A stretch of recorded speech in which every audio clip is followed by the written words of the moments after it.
আমৃত্যু ভালোবাসি তোকে পর্ব ৯ লেখিকা সালমা চৌধুরী গল্প পাঠে আমি অরোরা ইসলাম। মেঘ এক ছুটে বাড়ির ভেতর ঢুকলো। সোফায় বসে গল্প করছিল মালিহা খান, হালিমা খান আর আকলিমা খান। মেঘকে ছুটতে দেখে দৃষ্টি পড়ল সেদিকে। আকলিমা খান ডেকে বললেন, মেঘ কি হয়েছে, এভাবে ছুটছিস কেন? মেঘ সিঁড়ির নিচে এসে থামলো। হাঁপাচ্ছে মেয়েটা, জোরে জোরে নিঃশ্বাস নিচ্ছে আর বারবার দরজার দিকে তাকাচ্ছে। আবির ভাই বলেছে কোথাও যাবে, তারপর যদি কোনো কারণে বাসায় চলে আসে, এই আশঙ্কায় বারবার তাকাচ্ছে মেঘ। হালিমা খান সূক্ষ্ম নজরে মেঘের পায়ের দিকে তাকিয়ে জিজ্ঞেস করলেন, তুই নূপুর পেলি কোথায়? মেঘ এবার দরজার দিক থেকে দৃষ্টি সরিয়ে মা কাকিয়ার দিকে তাকালো। আকস্মাৎ বলে উঠল, আবির ভাই দিয়েছে। হালিমা খান, মালিহা খান, আকলিমা খান তিনজন অবাক হয়ে চোখাচোখি করলো কিছুক্ষণ। মালিহা খান পুনরায় জিজ্ঞেস করলেন, আবির তোকে নূপুর দিয়েছে মা? মেঘ আবার স্পষ্ট দৃষ্টিতে তাকালো, একটু রাগি রাগি ভাব নিয়ে বলল, আবির ভাই দিয়েছে বড় আম্মু, তোমার ছেলে না দিলে কি তোমার ছেলের কথা বলতাম আমি? হালিমা খান কয়েক মুহূর্ত নীরব থেকে আবার বললেন, তোর মনে আছে মেঘ, আবির বিদেশ যাওয়া ৬ মাস আগে তোর নূপুরগুলো তোর থেকে আমি নিয়ে নিয়েছিলাম? মেঘ কিছুক্ষণ ভাবলো, তারপর বলল, হ্যাঁ আম্মু মনে পড়ছে, ওই নূপুরগুলো কোথায়? হালিমা খান সহসা উত্তর দিলেন, ওইগুলো তো আমার কাছেই আছে, কিন্তু সেদিন নূপুরগুলো আমি নিজের ইচ্ছেতে নেইনি, আবিরই বলেছিল নিতে। চমকে উঠল মায়ের কথাই, ছুটে এসে বসলো সোফায়। কি হয়েছে বলো আম্মু, কেন নিয়েছিলে? হালিমা খান একটু ভেবেচিন্তে বললেন, তেমন কিছু না, আবির আমার কাছে এসে বলেছিল তোর পায়ের নূপুরের শব্দ নাকি ওর মাথা ধরে, ঘুমালে তুই দৌড়াদৌড়ি করিস, ঝনঝন করলে ওর মাথা ব্যথা করে, পড়তে পারে না, তাই বলেছিল নূপুর খুলে রেখে দিতে। তাই আমিও আবিরের কথা মতো তোর থেকে নূপুর নিয়ে নিয়েছিলাম। এরপর তুই আর কখনো চাসনি, আমিও তোকে দেইনি। ২-১ বছর পর মনে হয়েছিল, কিন্তু আমি বের করে দেখি এগুলো তোর লাগবে না। এই জন্য তোর আব্বুকে বলে রেখেছিলাম, তুই চাইলে যেন তোকে নূপুর বানিয়ে দেয়। তখন তো আবির ছিল না, এই জন্য আজকে তোর পায়ে নূপুর দেখে আমি অবাক হচ্ছিলাম। মেঘ ভাবনায় পড়ে গেল। ছোটবেলায় আবির ভাই নূপুর খুলতে বললেও এখন উনি নিজের হাতেই কেন পরিয়ে দিলেন? এখন কি ওনার মাথা ব্যথা ভালো হয়ে গেছে? তৎক্ষণাৎ মনে হলো আবির ভাইয়ের কথা। তাহলে কি সত্যি আমার চালচলন পর্যবেক্ষণ করতে নূপুরগুলো দিয়েছেন নাকি? ছোটবেলার কথা ভেবে মনটা নরম হয়েছে ওনার। আকলিমা খান হাসি মুখে বলে উঠলেন, ওইসব বাদ দে, শপিং ব্যাগে কিরে মেঘ? মেঘ কাকিয়ার কথায় স্বাভাবিক হয়ে বলল, হিজাব। কেউ আর কিছু বলল না, তারা তাদের আড্ডায় মনোযোগ দিল। মেঘও শপিং ব্যাগ নিয়ে সিঁড়িতে উঠতে ব্যস্ত হলো। রাতে আর আবিরের সাথে মেঘের দেখা হয়নি। প্রতিদিনের মতো আজকেও সকাল ৮টায় অফিসের জন্য রেডি হয়ে খেতে বসেছে আবির। ইচ্ছে করে আজ সেজেগুজে খেতে নামবে ভাবলো, চুল ছাড়াই সেগুলো কোমর ছড়িয়ে পড়েছে। মাথায় পিচ্ছি বাচ্চার মতো একটা পুতুল বেলও দিয়েছে। কালো জামা পরেছে, সাথে ম্যাচিং কালো ওড়না, ওষ্ঠটায় হালকা গোলাপি রঞ্জকও লাগিয়েছে। সিঁড়ি দিয়ে নামছে, আবির এক পলক তাকাতে স্তব্ধ হয়ে রইল। মেয়েটা এমনিতেই অনেক ফর্সা, তার মধ্যে কালো জামা পরাতে অসম্ভব সুন্দর লাগছে। হাতের চুলগুলো ছাড়া থাকাতে মায়াবন ও বিহারিণীর মতো লাগছে অষ্টাদশীকে। আবির চোখ সরাতে পারছে না, অবিচলিত আখিতে তাকিয়ে আছে অষ্টাদশীর পানে। তার তানভীর ডেকে উঠল, ভাইয়া তুমি কি আজ ফ্রি আছো? মনোযোগ নষ্ট হলো আবিরের। মেঘের দিক থেকে চোখ নামালো, তানভীরের দিকে না তাকিয়েই বলল, কেন? আজকে আমার হবু এমপির জন্মদিন, উনি তোমার কথা বলছিলেন। তুমি দেশে আসো জেনে খুব করে বললেন তুমি যেতে। আবিরের স্বাভাবিক জবাব, কখন যেতে হবে? তানভীর বলল, ৬টায়। আবির বলল, আচ্ছা ঠিক আছে। মেঘ এতক্ষণে টেবিলের কাছে চলে এসেছে। ৩ কর্তার যেন ঘাড় ফিরিয়ে তাকালো। সকলে এক নজরে পায়ের দিকে তাকালো, কিন্তু কেউ তেমন কিছু বলল না। অবশ্য কথা বলারও কিছু নেই। মেয়েদের সাজুগুজুতে বাবা চাচারা নাক গলায় না সচরাচর, বরং তারা চায় বাড়ির মেয়েরা সবসময় হাসি খুশি থাকুক। মেঘ চেয়ার টেনে বসলো আবির ভাইয়ের বিপরীতে। এক পলক তাকালো। আবির ভাইও আজ কালো শার্ট পরেছে। আবির ভাই সবসময় সাদা অথবা কালো শার্টই পরেন, অর্থাৎ কফি কালার বা আসমানি কালার বা হালকা কোনো কালার পরেন। শুধু পাঞ্জাবির ক্ষেত্রে ব্যতিক্রম দেখা যায়। ড্রেস মিলে যাওয়াতে মেঘের মাথা নিচু করে মুস্কি মুস্কি হাসলো। ইকবাল খান তানভীরের দিকে তাকিয়ে জিজ্ঞেস করলেন, তোদের হবু এমপি আবিরকে কিভাবে চিনে? তানভীরের সহজ সরল উত্তর, আমি একটা প্ল্যান দিয়েছিলাম ওনাকে। প্ল্যান কার্যকর হওয়ায় খুশি হয়ে হবু এমপি বলেছিলেন, আমার মাথায় এত প্ল্যান আসে কিভাবে? আমি তখন বলেছিলাম, আমার বেশিরভাগ প্ল্যানই ভাইয়া দেন, আমি ভাইয়াকে প্রবলেম শেয়ার করি, তারপর আমার ভাইয়া প্ল্যান দেয়। তখন এমপি বলেছিলেন, তাহলে তোমার ভাইকে নিয়ে আইসো।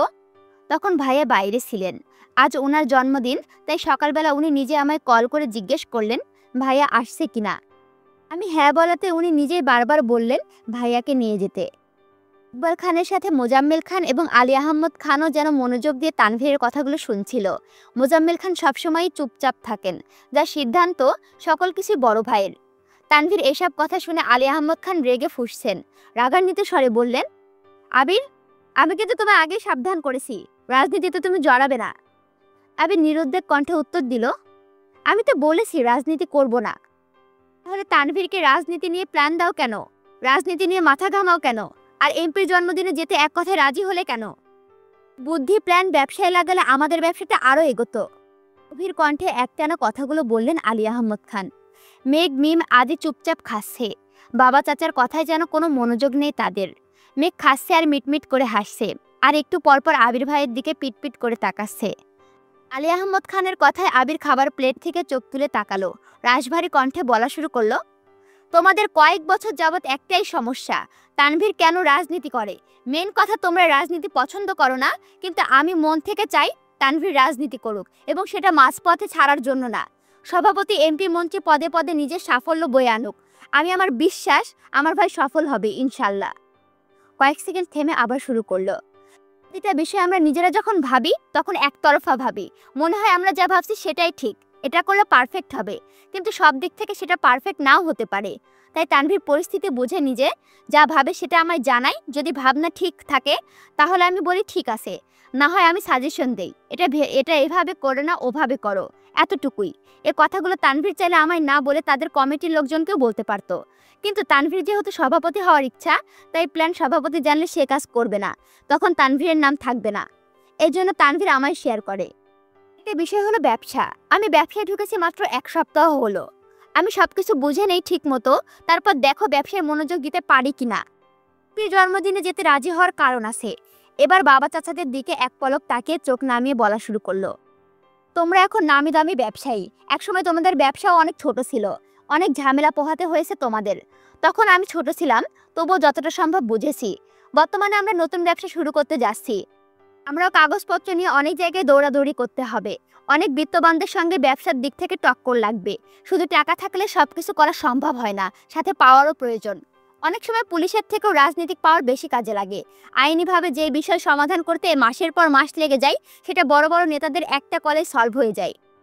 তানভীরের যেহেতু রাজনীতিতে আগ্রহ আছে, তাহলে সে মনোযোগ দিয়ে রাজনীতি করুক, আমি ব্যবসা সামলাবো। তানভীর ভালো অবস্থানে থাকলে আর আমি মোটামুটি পরিচিতি থাকলে আমাদের যে কোনো প্রয়োজনে আশেপাশের মানুষের সাহায্য পাবো। এতগুলো কথা বলে আবির এবার থামলো। মেঘ হা করে তাকিয়ে আছে আবির ভাইয়ের দিকে আর ভাবছে, কি দুর্দশী চিন্তা ভাবনা আবির ভাইয়ের। মেঘ মনে মনে নিজেকে বাহবা দিচ্ছে, আবির ভাইয়ের জন্য হিটলার নামটা একদম ঠিকঠাক। আলী আহমদ খান, মোজাম্মেল খান, ইকবাল খান তিনজনে অবাক চোখে তাকিয়ে আছে। ইকবাল খান সহসা বলে উঠলেন, দেখছো ভাইয়া, আবিরের চিন্তা ভাবনা কত দূর, আগে থেকে ভেবেচিন্তে মাঠে নেমেছে। তুমি খামাখা চিন্তা করো না ওর জন্য, দেখবে আমাদের ব্যবসাতে খুব শীঘ্রই পরিবর্তন আসবে ইনশাল্লাহ। আলী আহমদ খান আর কথা খুঁজে পেলেন না, খাওয়া শেষ করে উঠে গেলেন। মোজাম্মেল খান তানভীরের দিকে তাকিয়ে বললেন, আমাদের মান না রাখ, আবিরের অন্তত মানটা রাখিস। তানভীর শীতল কণ্ঠে জবাব দিল, আমি সর্বোচ্চ চেষ্টা করব ভাইয়াকে সব দিক থেকে সাহায্য করার। সকলে নীরব। এতক্ষণে মোটামুটি সবার খাওয়া শেষ, সবাই সবার মতো উঠে যাচ্ছে। আবিরের খাওয়া শেষ হতে না যেই উঠতে যাবে, নজর পড়ল অষ্টাদশীর পানে। কাজল পরিহিতা টানা টানা চোখ গভীর দৃষ্টিতে তাকিয়ে আছে আবিরের দিকে। আবির টেনে হিস্ট্রি দৃষ্টি সংযত করলো, হালকা করে কাশি দিল। মেঘ এখনো বিভোরে তাকিয়ে আছে। আবির এবার দাঁড়াতে দাঁড়াতে বলল, মুখটা বন্ধ কর মেঘ, মাছি ঢুকবে মুখে। মেঘ নড়ে চড়ে বসলো। আবির ততক্ষণে বেসিনে চলে গেছে হাত ধুতে। মেঘ নিজের মাথায় গাঁটটা দিল। সি, আবির ভাই কি ভাবলো। যতই মন শক্ত করি, আহাম্মকের মতো আবির ভাইয়ের দিকে তাকিয়ে থাকবো না ভাবি, ততই যেন আবির ভাইয়ের কাছে বেকুব সাজতেছি। সেই যে মাথা নিচু করে খাচ্ছে আর মনে মনে নিজেকে বকতে ব্যস্ত, আবির ভাই কখন ব্যাগ নিয়ে বেরিয়েছেন সেদিকে নজরই নেই মেঘের। খাওয়া শেষ করে রুমে গিয়ে পড়তে বসেছে।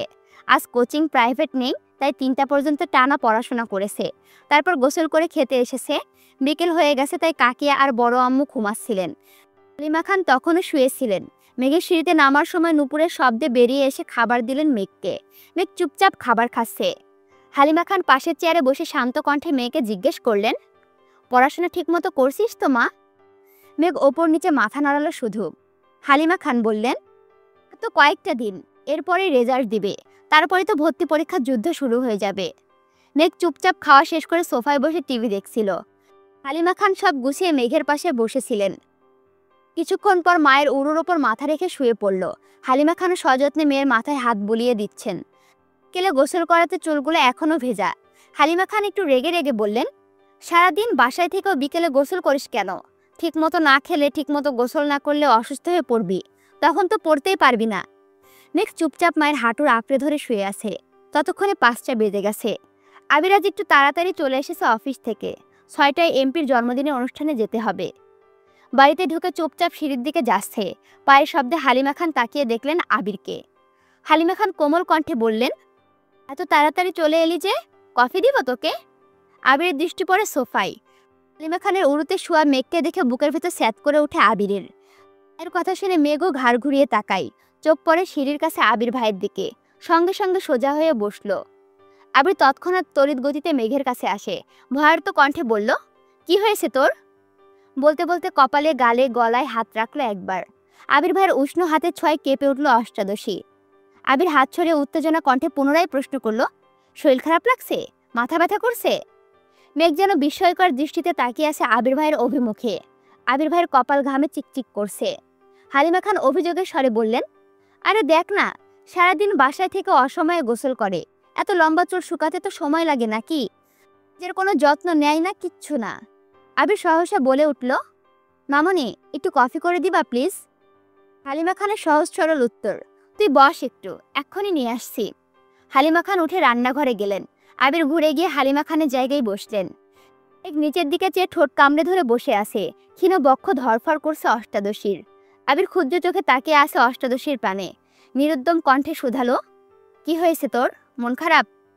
মেঘের দুনিয়া ঘুরছে। মনের ভিতর টালমাটাল অবস্থা। হৃৎপিণ্ড ছুটছে দিক বিদিক। কিছু সেকেন্ড পর কোনো রকমের এপাশ ওপাশ মাথা নাড়ালো। আবির একটু চুপ থেকে গভীর কণ্ঠে বলল, কেউ বকছে তোকে? সহসা মেঘের জবাব, কেউ বকেনি। আবির এবার দীর্ঘশ্বাস ফেলল। বেশ ঠান্ডা কণ্ঠে বলল, তাকা আমার দিকে। মেঘ এবার দ্বিতীয় দফায় ধাক্কা খেল। মেঘ নড়ে উঠল।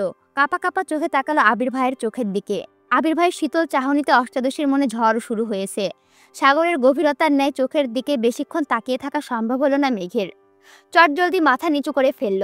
আবির তখনও তীক্ষ্ণ দৃষ্টিতে তাকিয়ে আছে অষ্টাদশীর দিকে। আবির কিছুটা ভেবে শক্ত কণ্ঠে বলল, মেঘ, আমি এই বাড়ির সিঙ্গেল একটা মানুষের মুখেও তোর নামে কোনো অভিযোগ শুনতে চাই না। মেঘের অভিব্যক্তি বোঝা গেল না। চিবুক গলায় নেমেছে। নিজের মনের উথাল পাথাল পরিস্থিতি সামলাতে ব্যস্ত অষ্টাদশী। আবির কপাল গোটাই। হঠাৎই পরলোক ফেলে দীর্ঘশ্বাস ছেড়ে শক্ত চাহনিতে মেঘের দিকে তাকাই। কাল থেকে বিকাল 3টায় কোচিংয়ে যাবি। ওনাদের 3টায় ব্যাচ আছে। প্রতিদিন 11টায় গোসল করবি। 1টার পর নামাজ পড়ে খেয়ে প্রাইভেটে যাবি। তারপর কোচিং শেষ করে বাসায় আসবি। আমি কোচিংয়ে কথা বলে নেব। ততক্ষণে হালিমা খান কফি নিয়ে হাজির হলেন। আবির স্বাভাবিক কণ্ঠে বলল, মামুনি, মেঘ কাল থেকে 11টায় গোসল করবে আর বিকেলে কোচিংয়ে যাবে। গোসলের টাইম যদি 1 মিনিট এদিক সেদিক হয়, তুমি সঙ্গে সঙ্গে আমায় কল করবা। এটুকু বলে কফির কাপ নিয়ে সিঁড়ি দিয়ে ধপধপ করে উপরে চলে গেল। মেঘের হৃৎপিণ্ড দুভাগে ভাগ হয়ে গেল আবির ভাইয়ের কথাই। এতদিন মনের ভেতর শুধু তুফান চালিয়েছে এই লোকটা, এখন মেঘের জীবনও তুফান চালাচ্ছে। বন্যা তো 10টার ব্যাচে যাবে। মেঘ একা একা বিকেলে পড়তে যাবে। ওখানে তো কাউরে চিনে না ভাবতে আহত হয়ে এলো মনটা। ঠাই সোফায় হেলান দিয়ে বসে আছে মেঘ। হালিমা খান মেঘকে 1 কাপ কফি এনে দিলেন। মেঘ কিছুটা স্বাভাবিক হয়ে কফি খাওয়ায় মনোযোগ দিল। কিছুক্ষণ পর মেঘ সিঁড়ি দিয়ে উঠছে রুমে যাওয়ার উদ্দেশ্যে। তখনই সিঁড়ি দিয়ে ব্যস্ত পায়ে নামছে আবির ভাই। এমপির জন্মদিনের অনুষ্ঠানে যাওয়ার জন্য রেডি হয়েছেন। খয়েরি রঙের শার্ট কনুই পর্যন্ত হাতা ভাঁজ করা, কালো প্যান্ট দিয়ে ইন করা, নতুন শু জুতা, চোখে নতুন একটা সানগ্লাস, চুলগুলো খুব সুন্দর করে স্টাইল করা। এক পলক তাকাতেই মেঘ থমকে দাঁড়ালো সিঁড়িতে। আবির ভাইয়ের এক হাত পকেটে, অন্য হাতে আঙুলের বাইকের চাবি ঘুরাতে ঘুরাতে মেঘের পাশ কেটে নেমে গেলেন। মেঘ ওখানে দাঁড়িয়ে পড়েছে। বডি স্প্রে তীব্র গন্ধে ঘাড় ঘুরিয়ে তাকালো আবির ভাইয়ের দিকে। যতক্ষণ দেখা গেল ততক্ষণ স্থির দৃষ্টিতে তাকিয়ে রইল। বিড়বিড় করে বলল, যন্ত্রণায় আমাকে পাবনা যেতে হবে মনে হচ্ছে। কিছুক্ষণ পর মেঘ রুমে চলে গেল। তানভীর সারাদিনও বাসাতে ফিরতে পারেনি। সেই যে সকালে বের হয়েছিল, সারাদিন নির্বাচনের কাজে ব্যস্ত। বিকেলে বাহিরেই খেয়েছে। তারপর থেকে জন্মদিনের অনুষ্ঠানের কাজে ব্যস্ত। কোথায় কি রাখবে, কিভাবে কি করবে, সভাপতি, সাধারণ সদস্য সকলেই ব্যস্ত। অনুষ্ঠান শুরু হওয়ার পর্যায়ে আবির উপস্থিত হলো। আবিরকে দেখে তানভীর ছুটে এসেছে। পরিচয় করিয়ে দিয়েছেন হবু এমপির সাথে। হ্যান্ডশেক করে মত বিনিময় শুরু করলো দুজনে। অনুষ্ঠান ভালোই শেষ হলো। বেশ কিছু ছবিও তোলা হয়েছে।